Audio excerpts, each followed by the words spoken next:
Dear student, as we have discussed that during the poverty survey or during the data collection process, हमें different issues face करने पड़ते हैं और उनको ensure करना होगा कि हमारा डेटा ठीक है या हमारा डेटा ठीक नहीं है।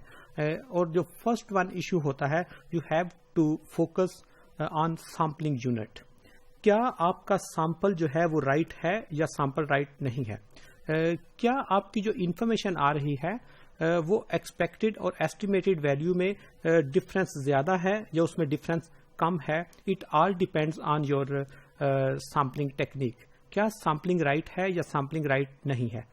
जिस तरह मैंने आपको एग्जांपल दी कि यस, अगर हम लोग पाकिस्तान से एक सर्वे लॉन्च करना चाहते हैं छोटा सा, और हम सिर्फ डेवलप्ड एरिया को फोकस करते हैं कि वहां पे इजी एक्सेस होती है, तो ऑटोमेटिकली वो डेटा रिलायबल नहीं होगा, वो आपको बहुत एग्जैजरेटेड नंबर देंगे। इसी तरह अगर कोई अंडर डेवलप्ड एरिया को ही एक्सेस कर लेता है तो वो हमें एक डिफरेंट पिक्चर देगी। आपने सैंपल को इस तरह डिस्ट्रीब्यूट करना है कि अगर आपके रूरल एंड अर्बन एरिया है तो आपने रूरल को भी एक्सेस करना होगा, अर्बन को भी एक्सेस करना होगा। अगर आप कुछ टाउन्स हैं जो स्मॉल सिटीज हैं, कुछ मीडियम लेवल के सिटीज हैं, कुछ हाईली अर्बनाइज एरियाज हैं, तो आपने उन सबको एक्सेस करना होगा। Same is the case of rural area.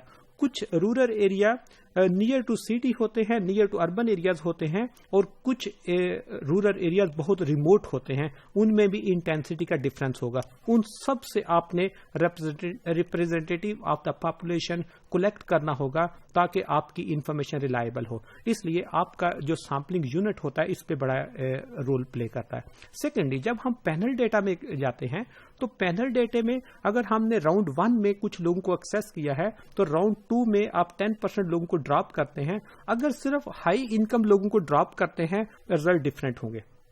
अगर सिर्फ लो इनकम लोगों को ड्रॉप करते हैं तो रिजल्ट फिर डिफरेंट होगा। इसलिए जिस वक्त भी हमने सैम्पलिंग करनी है आपने उसको टेक्निकलिटीज को अपने माइंड में रखना है, otherwise with the passage of time आपके रिजल्ट में ह्यूज डिफरेंस आएगा। और ह्यूज डिफरेंस के लिए ये टेबल आपको एक पिक्चर दे रहा है। इस पिक्चर में आप लोग देख रहे हैं कि with the passage of time आपकी मीन पर कैपिटा इनकम जो है वो किस तरह चेंज हो रही है। इसी तरह इस टेबल में आपके पास जिनी कोएफिशिएंट की वैल्यू है कि वो किस तरह चेंज हो रही है। अब एकदम से फ्रॉम 1997 टू 2004 आपकी इनकम 399 से 483 पे आ गई है। एक ह्यूज जंप इसने लगाया है। इसी तरह जो जिनी कोएफिशिएंट है उसकी वैल्यू बहुत कम हो गई है और जो हेड काउंट पॉवर्टी है वो भी कम हो गया है।